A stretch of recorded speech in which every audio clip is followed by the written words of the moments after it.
Science tells us that brains, minds, are built, not born. And at the center of this dynamic architecture are a set of skills called executive function and self-regulation. Children's self-regulation and executive function are key ingredients in their lifetime performance. It's not just about learning language or learning numbers or learning colors. We have to be able to work effectively with others, with distractions, with multiple demands. These actually are skills that contribute to the productivity of the American workforce. Just look at your shapes. What should you have done next? Educators, I think, are looking for just this sort of thing. And when we describe what we mean by executive function, they say, yes, that's it. That's exactly, the problem. These kids, they can tell me these rules, but they can't actually use them. What's this? A toolbox. A toolbox. What is executive function?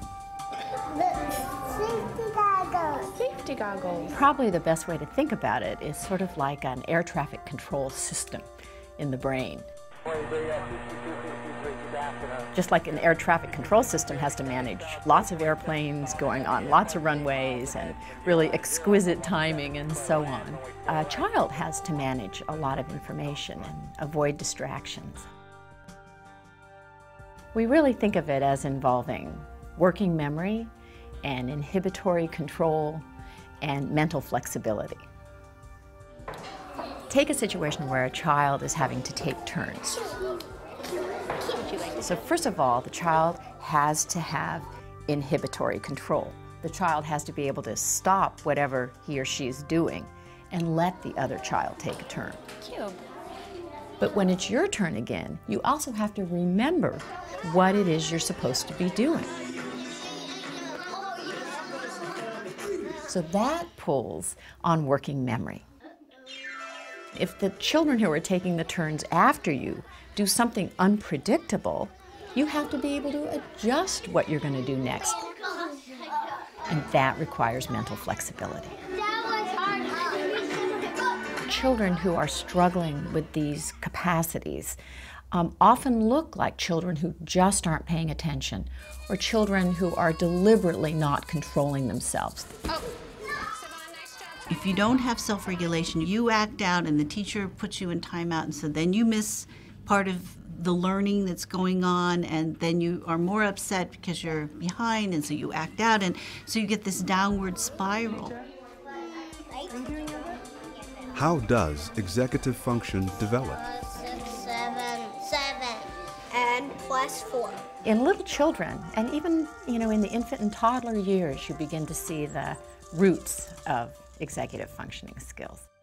What's going on in our brains is unbelievably intricate and complicated.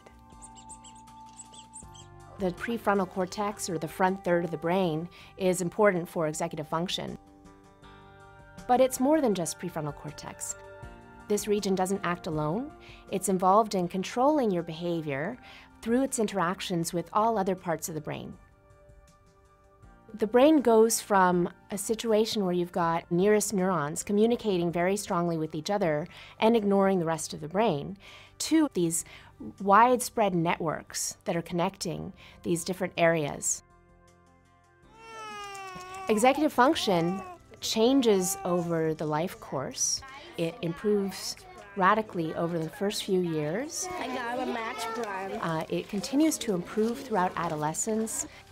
It's not until early adulthood that you have the adult-type networks that are very strongly activated that connect different brain regions together. Let's take notes.